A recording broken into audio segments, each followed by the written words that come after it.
So the central question when working with decision trees is to construct them or learning them. This is basically the harder part. Once we have the tree, classification is very easy. The hard part is creating the tree. So let's now look at how would we want to go about creating a tree. Imagine we are given a training data set of 100 examples, right, just as an example, and we want to figure out how to build a tree.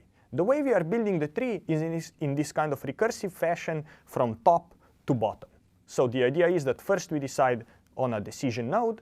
We then decide on a condition on which attribute and which value are we going to create a split. And then the data that satisfies the condition goes to the left, and the data that doesn't satisfy the condition goes to the right. And imagine that now we started with 100 examples that we kind of throw from the top of the tree.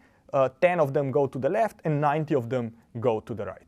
So now I can think that I have, again, the very similar problem, right? I have a training data set now on the left-hand side of 10 examples, and I need to decide what to do.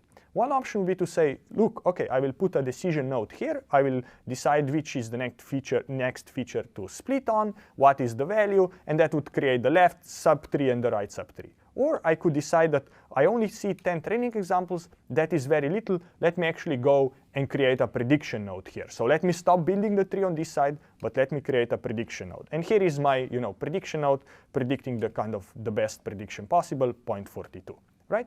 On the other hand, now I need to take the right-hand side of the tree and decide what I want to do on this side. For example, I could either say, OK, let's just create another prediction node here and be done with creating the tree, or I can say, let me create another split node, right? So I create, let's say, another split node using some way to decide how to do this. I need then to find another variable on which I want to split and another value. So this creates another condition, which then further goes and takes this data set of 90 examples and splits them to the left-hand side and to the right-hand side, or to the left branch and to the right branch. So now imagine that this split evenly puts 45 of the training examples to the right and 45 to the other side. And now we can continue recursively building this process, right? Given this set of 45 training examples, we need to decide what to do with them. Do we create a split or not? Imagine we create another split, so which means we would now create another condition, pick another feature. We could actually go pick the same feature again as we had above, and this way keep doing the tree. And what you see is that with every split, we kind of also split our data set to the smaller and smaller chunks, right? And the idea is that the whole process keeps repeating until we want to decide that it's been enough and we want to stop and create a prediction node. So if we think about this, basically, the basic operation is that we imagine that we are currently residing in some node of the tree. Let's call this node G. And let d sub G be the data that reaches this node G, right? As we take our training data set on the top, we kind of let it drop throughout the tree, and we are asking, what is the subset of data that reaches our node G? Then the central decision we have to make is, do we continue building the tree at this node G or not, right? And if we say, yes, we continue, then the next question is, which variable or which feature and which value do we create a split upon, right? So what will we splitting here? What is the condition on which we make the split and kind of send some data to the left and some data to the right? And if the answer to our question, whether do we continue building the tree, is no, if that's the answer, then the question is, how do we make a prediction, right? We need to create this hexagonal, as we draw it, predictor node, and we need to decide how are we predicting the y in this case, right? So if the answer is yes, let's keep building the tree, we need to figure out how are we creating the split node. If the answer is no, we have to figure out how to build a prediction node. So the way the decision tree is built basically is this very simple recursive construction where we have a function. We can think of it as a build subtree, and all this function does is the following. It says, for a given data set that arrives into this particular subtree, let us figure out what is the best feature and the best value to split upon, right? So this is the definition of the split. And then what is the data that goes to the left branch of the split? What is the data that goes to the right branch of the split? Now we say, OK, if for the left-hand side some stopping criterion is met, then let's create a prediction node. And otherwise, let's go and continue building the tree using the data that goes to the left-hand side.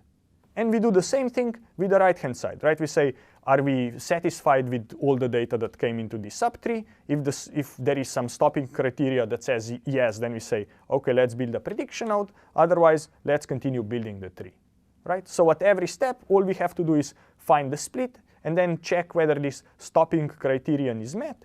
And if it's met, we build a prediction node, so our hexagonal node. Otherwise, we keep building the tree by recursively calling the build subtree function. So this is the basic idea how to do this. So what I will do next is I will slowly go through these important functions 1, 2, and 3 and address how do we implement them and how do we think about them. And in particular, we will start with the first function, which is find best split. So the question is, how do we find a good split in the data, which means how do we identify the feature and the value on which to split. So the question is, how do we split?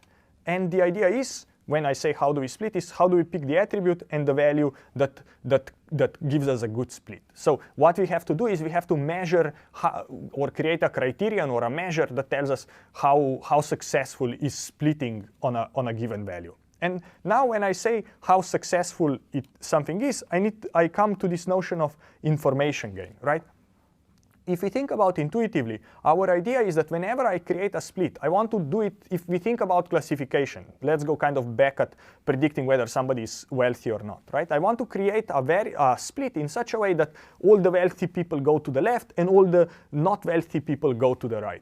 So basically the idea is that I would try to find this magic condition that sends everyone to the left and sends kind of everyone that's not wealthy to the right.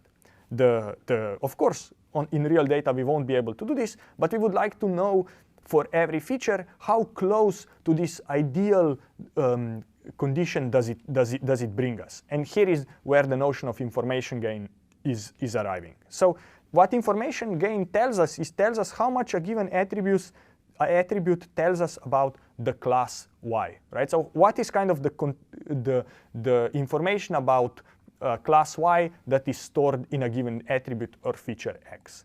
To understand the concept of information gain, here is how we will think about it. So we say that we want to have a quantity that we call information gain of Y given X. And the way we think about this, we think that there is, let's say that there are two people that can communicate over a phone or over a binary line.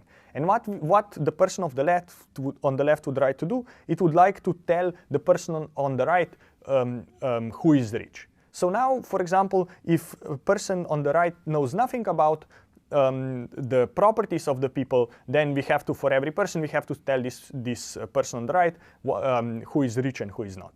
Now, what the information gain tells us is to say how many bits on the average of communication would we save if actually both ends of the line would know the attribute X. So imagine that both ends of the line know that right now we are only talking about old people that have spent lots of time in tech industry. For example, this way, then communicating who is rich and not would require much less information because we would already have a high prior that old people in industry are rich, for example, right? So the idea is, in some sense, how much more in communication would we save if we both know the value of this attribute X. So let me now slowly derive how we do information gain, and this will also make it clear what do we mean by it. So given that we now know how to create a split on categorical attributes, right? So for categorical attributes, we want to do the information gain. Now, the question is, how do we find the best split in other cases, for example, for continuous variables? If variable is continuous, then the way we find the best split is to compute what is called the impurity, right? So the idea will be that we want to create, we have a data set D that comes inside the node, and then it gets split to the data set on the left and the data set to the right, right? So the idea is that data set on the left union data set on the right equals the whole data set, right? So something comes inside the node, D comes in, and then D sub L goes to the left, and D sub R goes to the right. Then what I can do is I can compute the variance of all the examples in D multiplied by the size of D, and then from that I subtract the sum of the variance of the left data set plus the variance of the right data set, of course, both scaled by the sizes. And the idea is, if this difference is high, what this means is that initially the data set D had very high variance.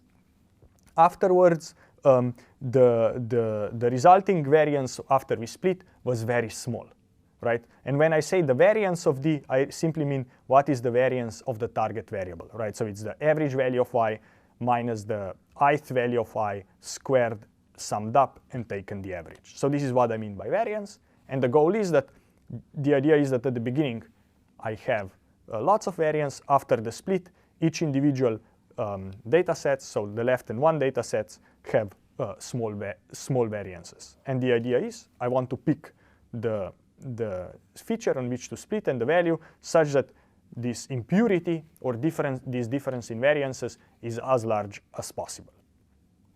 So now that we know how to create a split, the next question is, when do we decide to stop, right? So if we decide to create a split and we have categorical variables, we want to use information gain. If we have real valued or integer variables, we want to use this decrease in impurity or maximize that difference in variances. Now the question is, when do we decide to stop? So here we are basically having many possible different heuristic options to do this. For example, one option is to say, I will stop and create a prediction node when the leaf is pure. For example, we can ask, the variance of the y values in that leaf is small, so we want to create a prediction node. We could, another possible solution would be to say, I will stop building the tree in that when the number of examples that comes into a given node is small, so for example, less than 10. Or in practice, we would want to use both of these rules and stop building as soon as one of them is satisfied, right? If we get very few training examples arrive to a given node, this means we have very little data there, so it's better stop building the tree. If we have the data that comes to a given node to be very pure, so if everything is of the same class, then again we should stop building the tree and just make a prediction. So this is about the second question. And the last question is, how do we make a prediction? I will already discuss this a bit, right? Once we decide that we want to make a prediction node.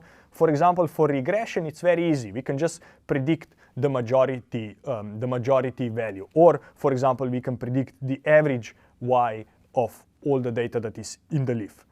What we could also do is we could take all the data that is in the leaf and then build a very small linear regression model, right? So the idea would be that I take all the data that arrives into the tree, and then I build a regression model that fits all the data that falls into that individual tree leaf. For classification, what is most often done is to say, let's predict the most common value of y, right? Basically, let's predict the majority value that is in the class or in the leaf of the tree.